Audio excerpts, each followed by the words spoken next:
Does the UK still matter to America? For over a century, the UK and the US have been bound by the so-called special relationship, a bond forged in shared history, common values, and intertwined interests. From wartime alliances to Cold War partnerships, this connection has shaped the global landscape. But as America, under a renewed America First doctrine, appears to be retreating from the established global order, does that relationship still matter?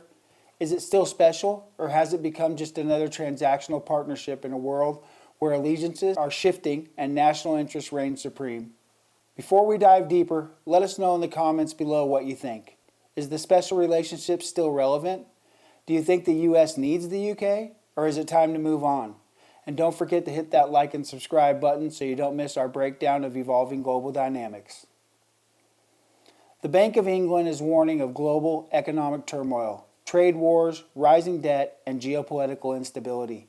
These aren't just abstract threats, they have real-world consequences for businesses, workers, and consumers. But here's the real question. Does America even care? Is the U.S. focused solely on its own economic well-being, even if it means leaving its traditional allies behind? Trump's second term, if it follows the pattern of his first, is proving one thing. America is prioritizing itself aggressively and unapologetically. Trade alliances that don't serve U.S. interests, irrelevant multilateral agreements that constrain American power, sideline outdated partnerships, even those with long-standing allies, reassessed and potentially discarded.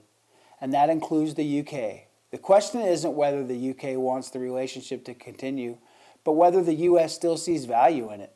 The Bank of England recently sounded the alarm, issuing a stark warning about the fragility of the global economy. Trade wars are a growing threat, disrupting supply chains and driving up prices. Geopolitical instability from conflicts to political tensions could shake the financial system to its core. Government debt is spiraling out of control in many countries, creating a ticking time bomb, and their central concern that the interconnected global economy, the very system that has brought unprecedented prosperity to many nations, could break down. But here's the harsh reality. America, under its current leadership, has already moved on, or at least is acting if it has. The focus is inward, on bolstering American industry and protecting American jobs, even if it means disrupting global trade flows and alienating traditional partners. Trump, in his second term, is going to double down on this shift. Higher tariffs, potentially targeting not just China, Mexico, and Canada, but also European goods. Aggressive reshoring of American manufacturing, incentivizing companies to move production back to the U.S., regardless of the cost to global supply chains, and a relentless pursuit of economic self-sufficiency over global interdependence. The message is clear: America first and everyone else second. So while the UK, along with much of the world, is bracing for a potential financial storm, the US is seemingly building a separate, more insular economic future, one where traditional alliances may no longer hold the same weight. Post-Brexit, the UK finds itself in a precarious position.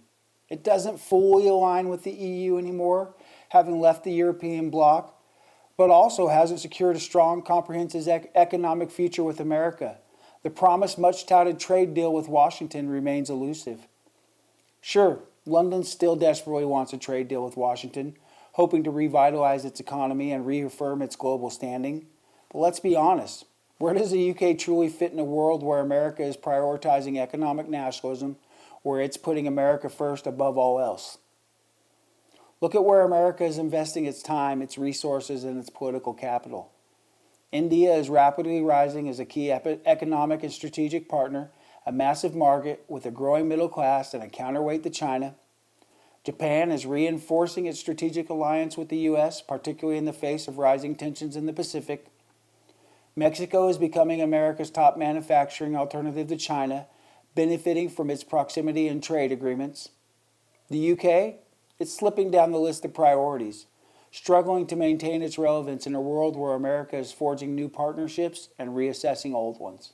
For decades, the US and the UK were more than just allies. They were partners, confidants, almost family. They fought wars together from the battlefields of Europe to the deserts of the Middle East. They led the Western world through the Cold War, united against a common enemy. They shared intelligence, technology, and a vision of a world order based on shared values. But times have changed.